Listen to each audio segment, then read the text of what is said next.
Hello everybody and welcome back. Today we'll finish our fifth section, which is about second language development across linguistic sub-areas. And this time we'll talk about sociolinguistic variations and pragmatics. So these things are like closely related, but they're somehow different. But before that, let's talk about syntax and our quiz about syntax. So what is the type of features that are acquired in a fixed order, and what features allow for individual differences? We said that there are two types of features, and one of them is like acquired on a fixed order, and the second allow for individual differences. So tell me the terms for these features. Then what is the name of the model that suggests these types of features? There was an umbrella term, or the model that suggested these features. What's the name of that model?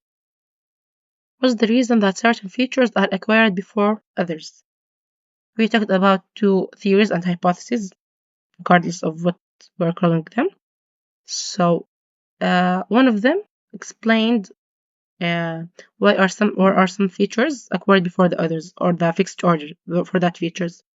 So, give me the name of that thing that explained this phenomenon.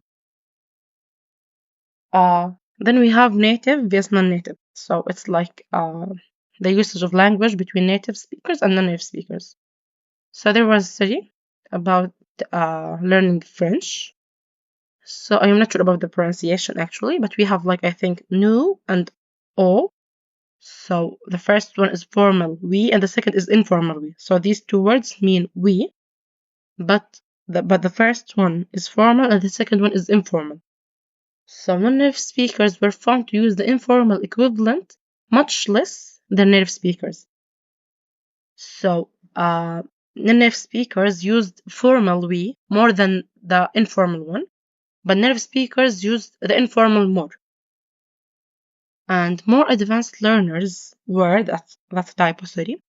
More advanced learners were more likely to adopt native-like usage patterns than less advanced students.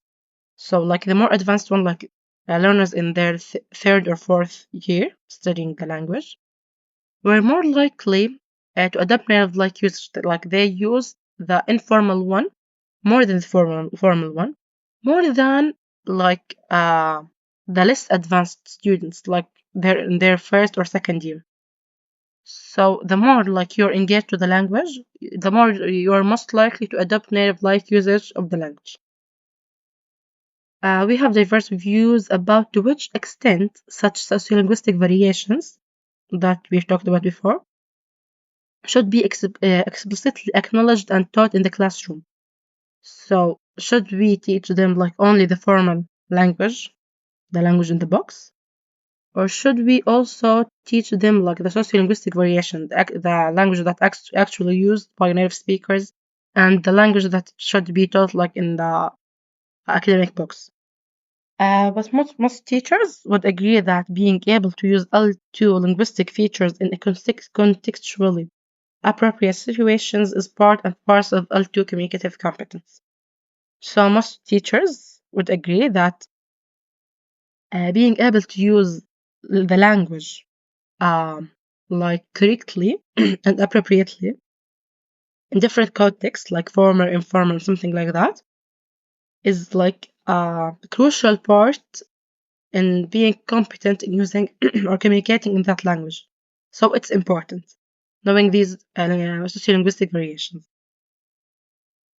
Then we have pragmatics.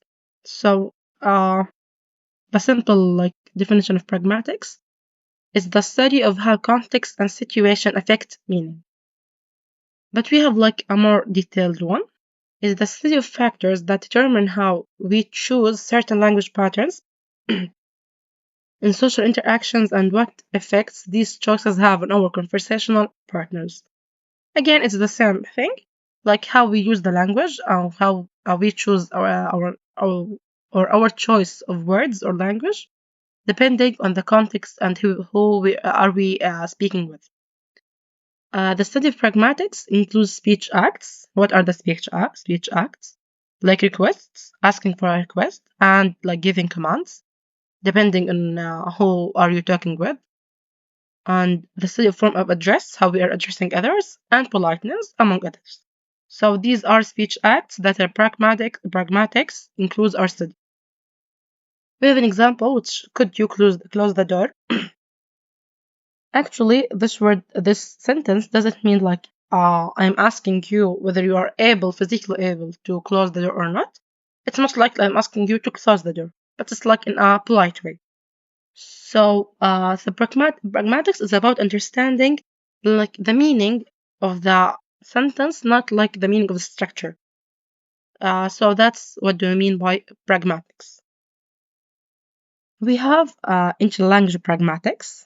So it's a term like by Casper, and he defines it by saying it's the study of non-native speakers' comprehension, production, and acquisition of linguistic action in L2, or put briefly, interlanguage pragmatics investigates how to do things with words in a second language. So it's like studying the pragmatics across languages. Like when learning a new language, it's not like about the mother tongue, it's about learning the second language and across languages. And finally, language patterns and structures used to convey pragmatic information are likely to vary greatly from one cultural context to and language to another. So, like the context or the pragmatic information in English is different from Arabic, it's different from Chinese, Japanese, and whatever. So, like, it varies greatly from one cultural context and language to another. It depends on the language and the culture. Pragmatics, like every language or every culture, has its certain pragmatic information.